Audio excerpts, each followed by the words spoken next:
ফুকায়ে কেরামের মতে জীবনে কমপক্ষে একবার অন্তত পড়াটা আবশ্যক, না পড়লে গুনাহগার হবে। যেহেতু আল্লাহ তাআলা কোরআনে কারিমে নির্দেশ করেছেন ইয়া আইয়ুহাল্লাযীনা আমানু সাল্লু আলাইহি ওয়া সাল্লিমু তাসলিমা, এজন্য দুরূদ পাঠ করতে হবে। কিন্তু দুরূদ পাঠ এটার জন্য সবচেয়ে উত্তম ভাষ্য, দুরূদের সবচেয়ে উত্তম ভার্সন হলো দুরূদ ইব্রাহিম।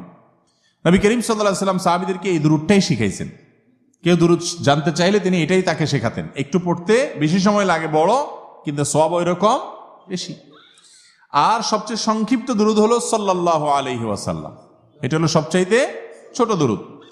এই দুইটা ছাড়া আর বাকি আপনি আপনার যে কোনো ভাষায় নবী করিম সাল্লাল্লাহু আলাইহি ওয়াসাল্লামের জন্য যদি দোয়া করেন, আল্লাহ আপনি আপনার রাসূলের প্রতি শান্তি বর্ষণ করেন, তার প্রতি আপনি অনুগ্রহ নাজিল করেন, তাহলে এটাও দুরূদ হিসাবে গণ্য হবে। তবে উত্তম হলো ওই যে নবী সাল্লাল্লাহু আলাইহি ওয়াসাল্লামের শেখানোটা, অর্থাৎ দুরূদ ইব্রাহিম।